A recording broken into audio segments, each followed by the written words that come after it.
everyone, I'm Kristen Presall. Welcome to this edition of Medical Monday. We're glad you tuned in tonight. We're going to be talking about something that's very timely because it is summertime. A lot of people outside enjoying the beautiful weather. Not so much today. It's pretty hot out there. But if you're one of the folks who gets out every day and you don't wear something to protect your skin, you could be in trouble down the road. Let's face it, I'm a child of the 70s and 80s, and I will say, you know, my parents didn't necessarily put as much suntan lotion on us. We weren't as protected as I think parents nowadays protect their children. And it's a good thing because, you know, when we're exposed in our younger years, definitely in our middle-aged years and even older, we can find spots and, you know, something that might look like a freckle that's a little bit raised. You need to go to your dermatologist and find out, is this something more? That's what we're going to be talking about tonight, is we're going to be talking about skin cancer awareness and any type of way to prevent it.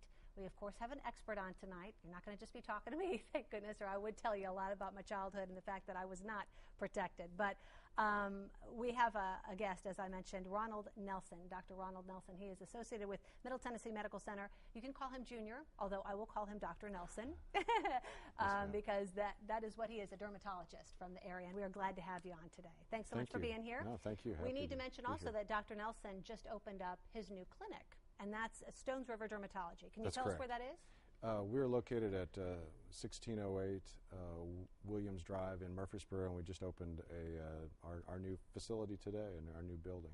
Terrific. So it's right near the campus of Middle Tennessee Medical Center. Yeah, and you help a lot of people with situations of any kind, of course, you know, skin problems. But when we're talking specifically about skin cancer, there are several different kinds of skin cancer out there. The one that's, I think, most well known to a lot of the viewers out there is probably melanoma. Yes, ma'am. Because it is considered probably the dangerous kind. That's correct. It's the most deadly type of skin cancer. It's responsible for about 75% of all deaths that occur from skin cancer are due to melanoma skin cancer. Goodness. It's the type that can spread all over the body and be very, very aggressive.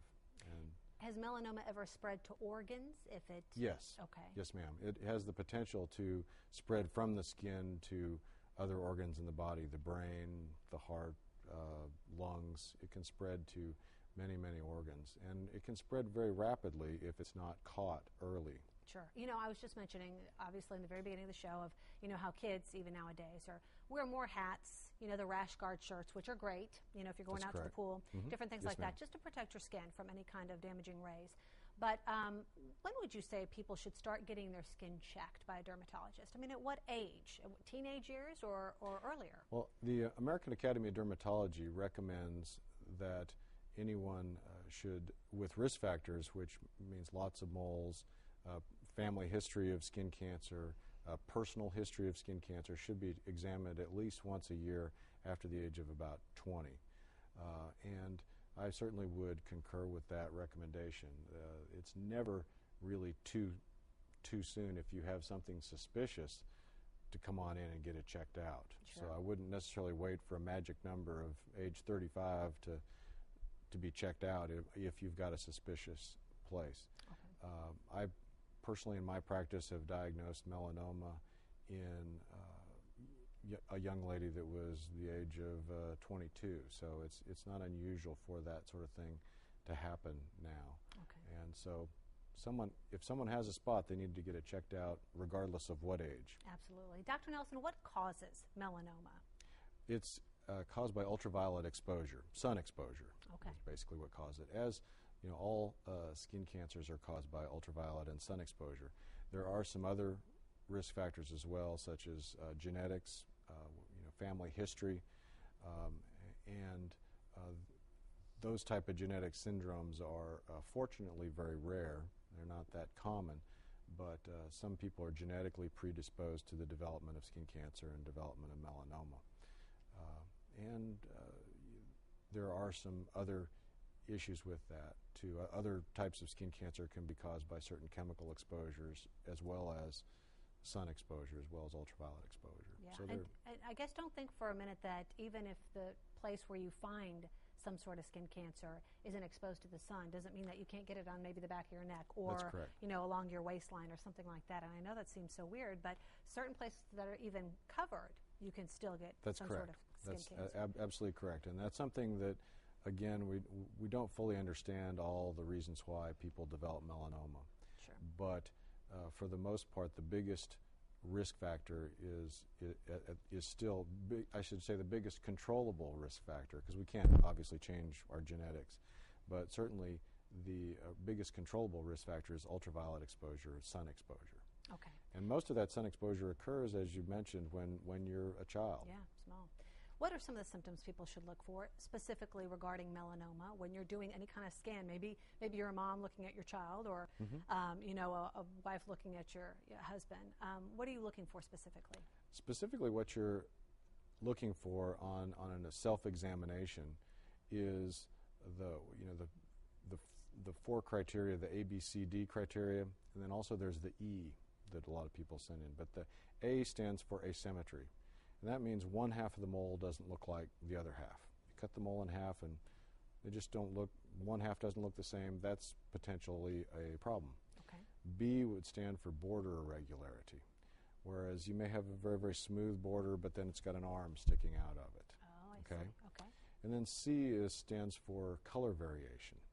And that refers to a mole that may have several different colors. It may be red, black, brown, tan, even blue, or even white, all in the same mole. Oh, wow. Now, you can have a brown homogeneous mole that may be one color brown. You may have another one that's tan.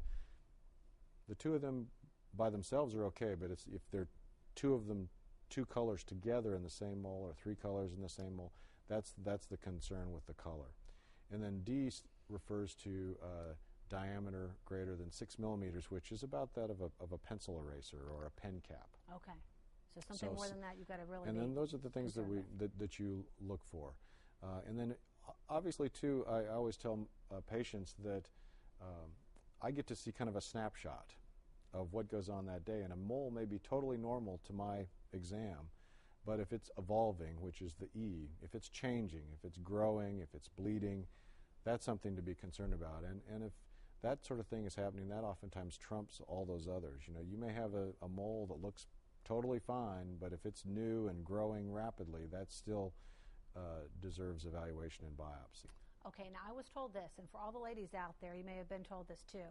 I have a mole on the bottom of my foot, and I told my doctor, I said, yes, ma'am. Ever since I had my second child, it looks bigger.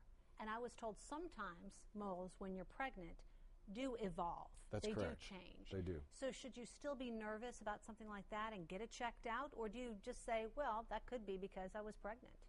That's correct, and that's still a difficult issue, not only for the person that's looking at that mole, wondering if it's a problem, but also for dermatologists and physicians too, because moles do oftentimes change during pregnancy.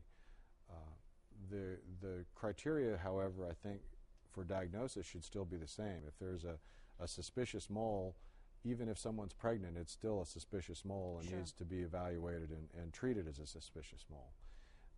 The concern being that melanomas can also develop in pregnancy regardless of whether you're pregnant or not. You can still develop melanoma. Interesting.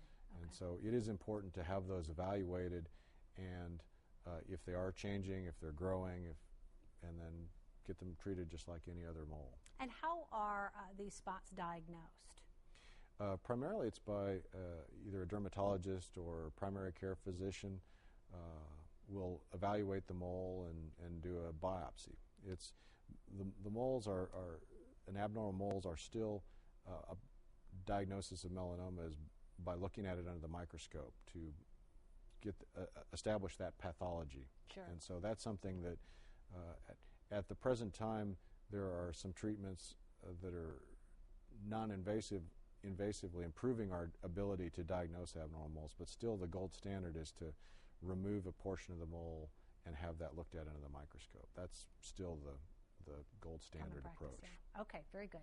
We are talking again with Dr. Ronald Nelson, Jr. If you would like to call and ask him a question, he's a dermatologist down in Murfreesboro. Feel free to do that. You can call 737+ is our number. We have open lines right now. We'd love to hear from you, so if you have a question, call in now. We'll be right back.